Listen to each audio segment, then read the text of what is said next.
premier se leva. Et il s'appelait Zamjoujou. Le plus fort du village. C'est lui qui frappait seulement pour Dieu.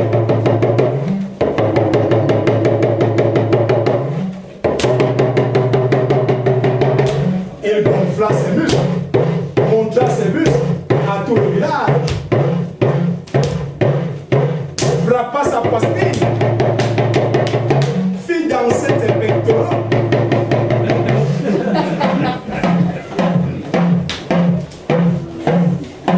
Et dit à tous les villageois, souvenez-vous, lorsque ce village fut attaqué par l'ennemi, c'est moi, c'est Zamjoujou, celui qui tape et tue seulement, qui avait défendu le village. Il se retourna et vit le chef et lui dit, Majesté,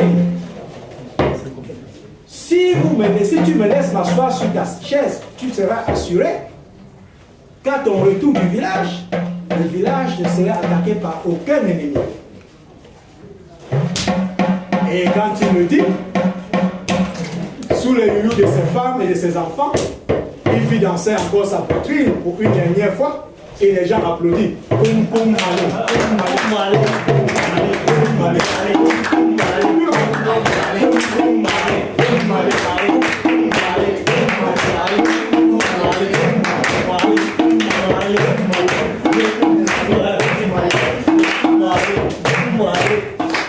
Si on avait laissé Zamjoujou faire ça toute la soirée, on ne se serait jamais arrêté. Mais le chef lui demanda d'aller s'asseoir.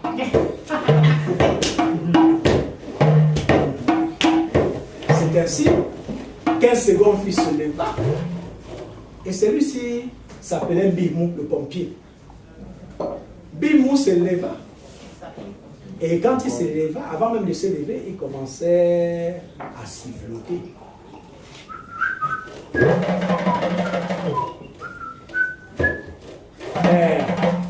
Ça, c'était le sifflotement du pompier. Quelqu'un a le feu ici? Qui a les allumettes? Voilà.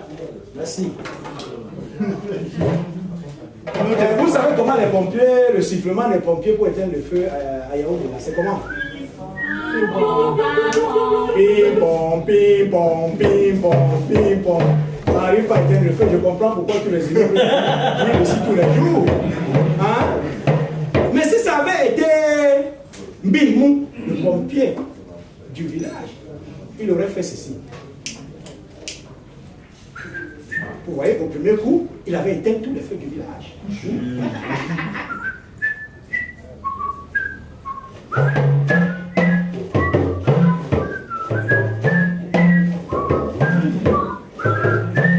Oui, allez-y, écoutons un peu. Allez-y, allez-y.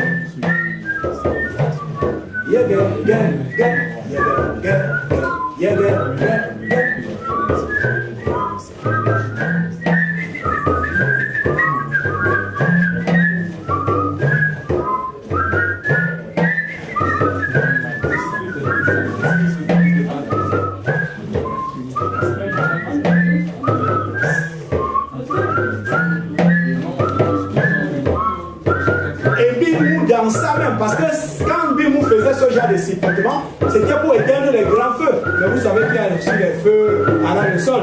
Il sortit toutes ces piches, toutes ces pichenettes pour éteindre le feu au sol.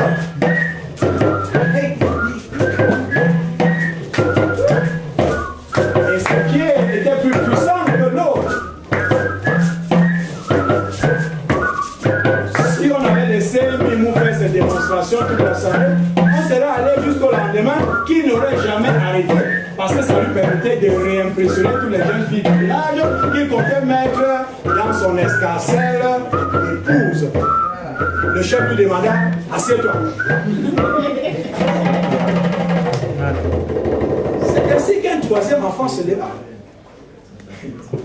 Et celui-ci s'appelait Youssef. Youssef, c'est-à-dire celui qui écoute avant de dire. Et c'était l'informateur du village. Il regarda Zamjoujou, le plus fort du village, et Bimou, le pompier, et se moqua d'eux. Celui-ci dit que si ça avait été lui, l'ennemi aurait attaqué le village. Celui-ci dit que si ce n'était lui, le feu aurait brûlé tout le village. Mais ce qu'ils oublient, C'est que pour savoir que l'ennemi avait attaqué le village, pour savoir que le feu brûlait de l'autre côté, c'est moi. C'est moi qui étais venu donner l'information. Majesté, si tu me laisses sur cette chaise, avant que quoi que ce soit ne se passe dans le village, je serai déjà au courant et je pourrais mettre Youssouf et Zamjoujou en action. Ah bon? Je suis celui qui mérite de m'asseoir sur ta chaise. Ainsi, il y eut un défilé de plusieurs autres fils. Cette soirée ne suffirait pas pour aller autour de tous ces détails. Mais ce que je peux vous dire, c'est qu'après, le chef avait constaté qu'un seul parmi tous ses enfants n'avait rien dit. Celui-là s'appelait un père, c'est-à-dire le mangeur. D'ailleurs, tout le monde au village ne s'attendait pas à ce qu'un père se lève pour dire quoi que ce soit. Puisque pour un père, une fois qu'il avait mangé, tout était correct. Mais quand même, le chef prit une minute pour réfléchir. On continue avec la chaise du chef.